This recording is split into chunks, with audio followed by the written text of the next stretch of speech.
kembali lagi bersama talk show akhir pekan terangan Polemik Sindo Trijanatur. Kita sudah kehadiran pembicara kita yang keempat, Bang Lalu Muhammad Iqbal. Selamat pagi Bang Lalu. Selamat pagi. Bang Lalu ini adalah Direktur Perlindungan WNI dan Bantuan Hukum Indonesia dari Kementerian Luar Badan Hukum Indonesia. Oh, dan Badan Hukum Indonesia dan Badan Hukum.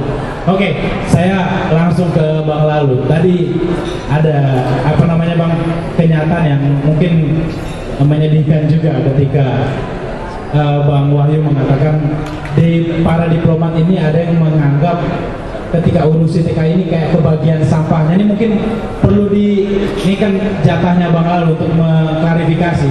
Sebenarnya sampahnya itu TKI-nya atau masalah-masalah yang tadi mungkin kata Bang Nusran 80% masalah di hulu. Makasih, ini pertanyaan yang bagus. Saya akan mulai dulu dari beberapa hal yang saya kira merupakan benang merah dari semua pembicara saya kira. Pertama, bahwa kita sepakat dulu bahwa 80% persoalan ada di hulu, hanya 20% persoalan ada di hilir. Sehingga kalau kita mau benahi ini, PR terbesar kita adalah ada di hulu, bukan di hilir. Di hulu tinggal, di hilir kita tinggal. Tapi 100% kejadiannya di hilir. 100% kejadian ada di hilir. Dampaknya ada di hilir. Kedua, kita sepakat bahwa kami juga pemerintah merasa bahwa sistem perlindungan yang ada saat ini jauh dari sempurna.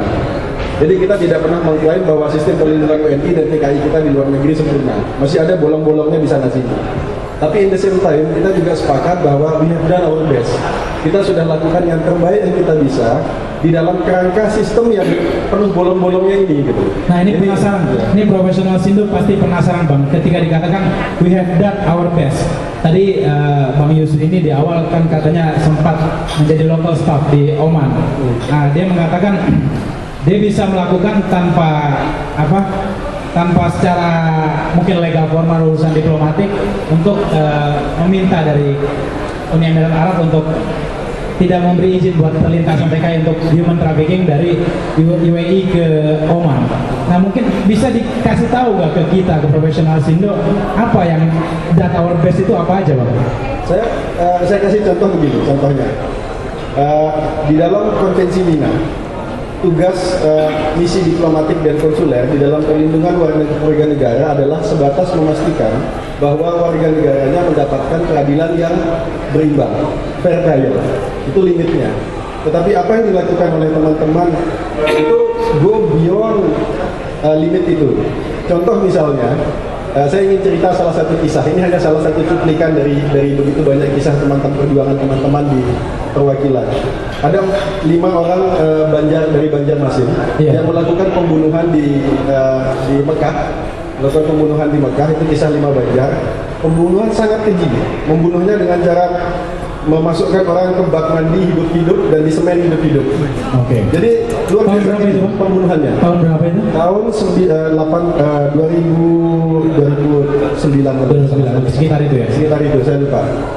Kemudian ibunya tentu tidak mau memaafkan dong dengan kekejian seperti ini. Sementara hukumnya hukum kisos. Apa yang dilakukan teman-teman? Bertahun-tahun mereka melakukan pendekatan pribadi. Setiap ibu ini sakit, dia yang datang. Begitu ini ibu membutuhkan ke rumah sakit, dia orang pertama yang menjemputnya, bawa ambulan, menemani di rumah sakit, memasakkan, mengetuk hatinya. Sampai akhirnya setelah proses itu berlangsung 4 tahun, ibu ini datang ke pengadilan dan bilang, saya memaafkan, mereka saudara saya memaafkan tanpa diat 1 rial pun.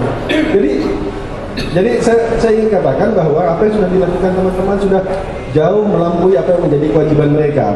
Bahwa saya tadi ingatkan lagi bahwa saya tidak mengatakan bahwa sistem kita sudah sempurna. Dengan segala bolong-bolong di hulu ini, kita sudah lakukan yang terbaik yang kita bisa dengan apa yang ada saat ini. Oke, saya coba ke Bang Yusran lagi nih, mungkin perlu klarifikasi. Mungkin kalau tadi Bang Lalu mengatakan bahwa kewajibannya dari KBRI, terutama ya KBRI mungkin dan juga KJRI untuk menjamin semua warga negara mendapatkan fair trial. Berarti ketika sudah di sana yang ngawasi siapa Bang? Ini kan cuma tadi masalah fair trial. Kalau untuk yang masalah mengawasi sebenarnya tanggung jawab siapa? Gini ya, kalau kita mengacu pada Undang-Undang Nomor 39 Tahun 2004, yang bertanggung jawab selama penempatan itu adalah pihak yang ngirim. Yang ngirim itu siapa? PPTKIS. PPTKS itu siapa? Sebuah perusahaan yang mendapatkan legalisasi dari pemerintah. Yang ngasih legalisasi siapa? Kementerian Tenaga Kerja. Nah, ini urutan masalahnya. Ya. Dalam menjalankan tugas itu, PPTKS kemudian menjalin kerjasama dengan agensi yang ada di sana.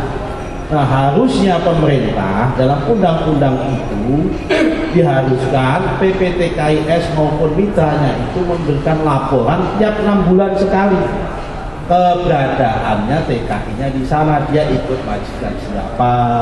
Berapa persen laporan dari lembaga-lembaga itu yang tidak ada satupun yang masih laporan. Tidak ada satupun. Tidak ada satupun yang masih laporan.